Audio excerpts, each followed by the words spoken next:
তুই এক কাজ কর, তুই ওকে নিজের এক্সপিরিয়েন্স গুলো কানে কোথা থেকে সব ছেলেরা খবর লাগিয়েছে।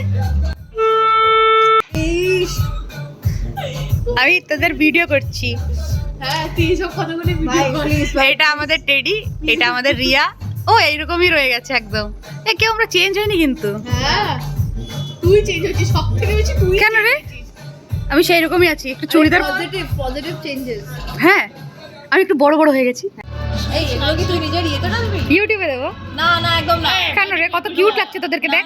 আমি কনসেন্ট দিচ্ছি না। আচ্ছা ঠিক আছে, আমরা কিন্তু আমি নিয়ে নেবো পরে। রিপোর্ট কে এর ইয়ে দেবো রিপোর্ট দেবো। আমরা। ইয়েস সালা।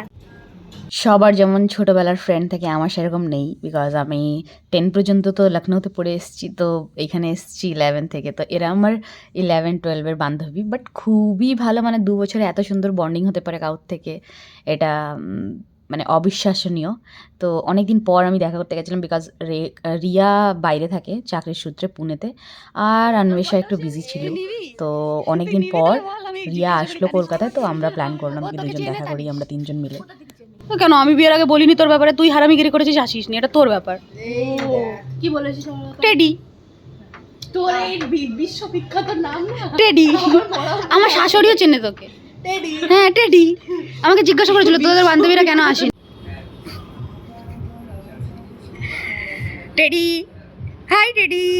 হে রিয়া, তোর নাম আমি একটা কিছু দিয়ে দেবো জানিস তো। ভাই কি কি করছে ও, পাগল হয়ে গেছে ভাই।